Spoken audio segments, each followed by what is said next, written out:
안녕하세요. 육아메이트 오연경입니다. 반갑습니다.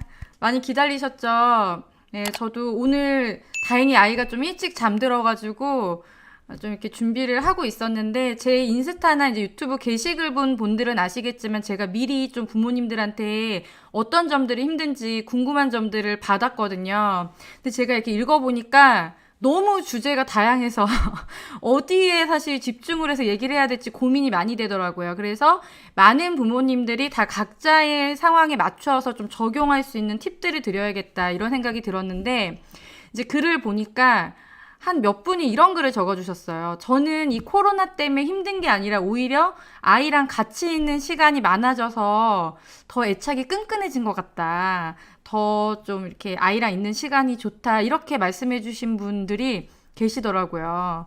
기본적으로는 아이가 있으면 이제 힘들기 때문에 그런 생각을 안 하게 되는데 왜 그럴까 좀 의아하신 분들도 있을 거예요. 그래서 그 부분을 좀 먼저 말씀드리려고 하는데요.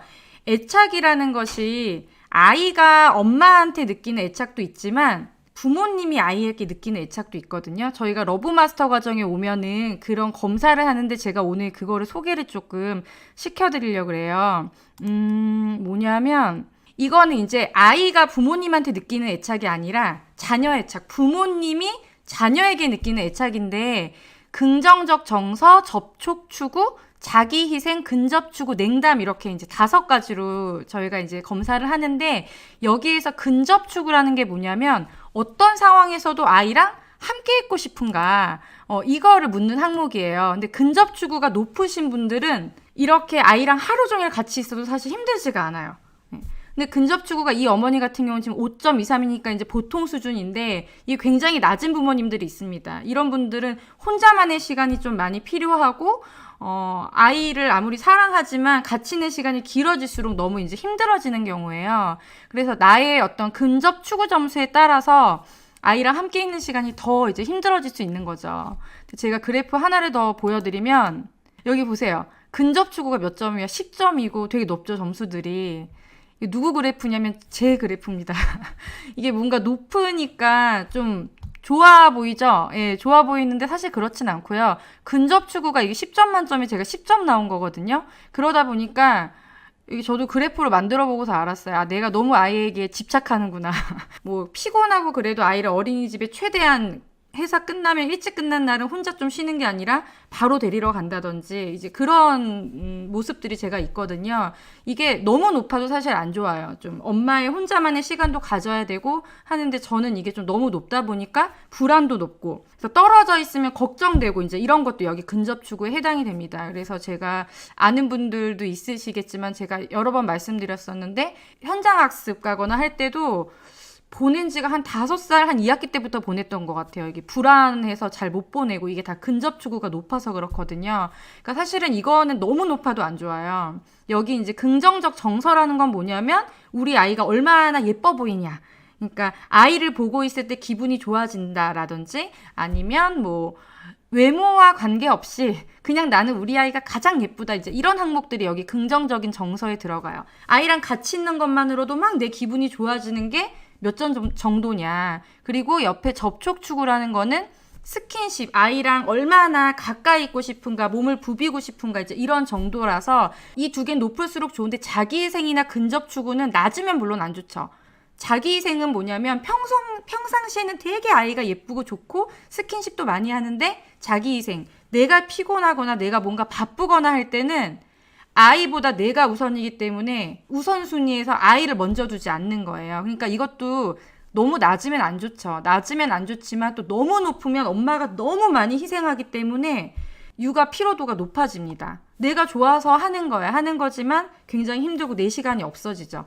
그래서 자기희생 근접 추구는 좀 적당히 높아야 되는데 저 같은 경우는 이제 근접 추구가 너무 높죠. 그래서 이거 보면서 근데 이게 어디에서 영향을 받냐면 내가 나의 부모님으로부터 받은 어떤 양육 태도와도 관련이 있고 나의 개인적인 기질하고도 관련이 있거든요. 그래서 이제 어머님들이 나는 왜 이렇게 우리 아이랑 있는 게 힘들까? 다른 엄마들은 뭐 잘 있는 것 같고 인스타 보면은 즐겁게 지내는 것 같고 하는데 나는 왜 이렇게 힘들까라고 생각이 드신다면 평상시도 한번 보세요. 내가 혼자 좀 있는 걸 좋아하는지, 다른 사람하고 함께 어울리는 것보다 혼자만의 시간을 좀 원하는 그런 성향이 있는 것은 아닌지도 보셔야 되고, 평상시에도 우리가 집에 있어도 그런 분들 있잖아요. 어린이집에서 최대한 늦게 데려오는, 그쵸? 어린이집에서 나는 집에서 집안일이 다 끝나고 오늘은 조금 일찍 데리러 가도 되는데 절대로 단 한 번도 그 5시 이전에 데리러 가지 않아. 예, 그건 엄마의 선택이죠. 근데 이거는 이제 근접추구 점수가 좀 낮은 겁니다. 예. 근데 이런 분들 있어요. 워킹맘, 저도 그렇고 일 끝나고 좀 쉴 법도 한데 최대한 좀 아이랑 같이 있으려고 하는 거는 이게 높은 거다. 그래서 이게 뭐 좋고 나쁨보다 나의 근접추구 점수가 어떠한가. 너무 높은 분들은 내가 너무 불안해서 아이랑 떨어지는 걸 불안해해서 아이랑 같이 있으려고 하는구나. 조금 분리하는 연습을 좀 해야겠다. 이런 생각을 하시고, 함께 있는 게 너무 힘든 분들은 내가 개인적인 시간을 가지고 싶어하는 사람이구나. 이걸 좀 인정해 주는 게 우리가 먼저 필요할 것 같습니다. 여기 이제 마지막에 냉담이라는 거는 유일하게 낮으면 낮을수록 좋은 거예요. 이 냉담은 아이에 대해서 별 느낌이 없고 무관심하거나 귀찮게 느껴진다. 이게 이제 냉담이거든요. 그러니까 앞에 긍정적 정서랑 접촉추구 점수 뭐 이런 것들이 높아도 냉담이 같이 높을 수 있어요. 특히 자기희생이 낮은 분들은. 그러면 냉담 점수가 높으면 다 깎아먹죠, 이런 것들이. 그래서 아이를 바라보는 나의 감정이 어떤가를 먼저 좀 살펴보셔야 돼요. 다시 정리하자면 아이가 엄마를 믿고 따르는가, 안정애착인가, 이것도 물론 중요하지만 그걸 만들어주는 게 바로 부모님이란 말이에요. 그러면 주 양육자가 내가 아이를 바라볼 때 예뻐 보이냐, 같이 있는 시간에 얘를 막 만지고 싶고 냄새 맡고 싶고 그런 접촉 추구를 많이 아이에게 하고 있느냐, 그리고 내가 피곤하고 힘들어도 아이를 좀 우선적으로 해주는 그런 모습들이 있는가, 아이와 항상 함께 있고 싶은가, 뭐 이런, 또는 이제 냉담한 표현들을 많이 하는가를 먼저 우리가 좀 살펴봐야 되는 거죠. 그래서 저희가 이제 러브마스터 과정에서 이거를 검사를 하고, 이전에는 이제 나와 나의 부모님에 대한 애착도 하거든요. 그리고 그 다음에 아이가 나, 이렇게 세 가지.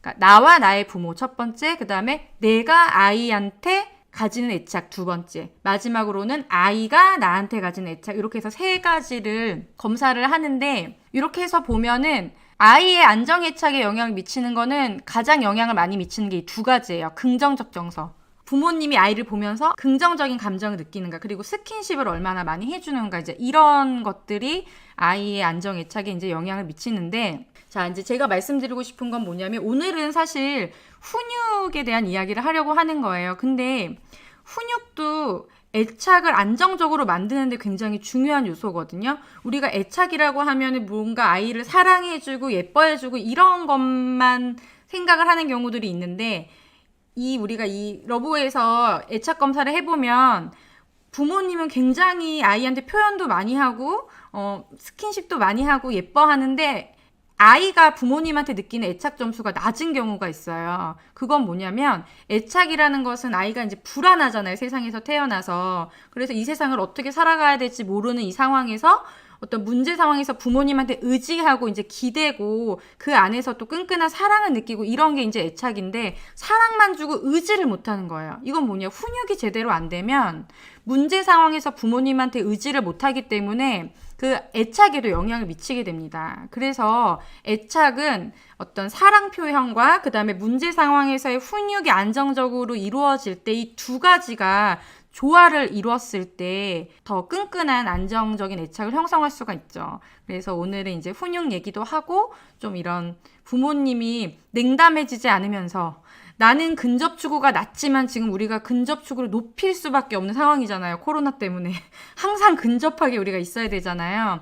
이 상황에서 그러면 좀 덜 스트레스 받고 아이한테도 그런 표현이 덜 가도록 하는 방법은 없을까, 좀 이런 얘기들을 나눠봐야 할 것 같습니다.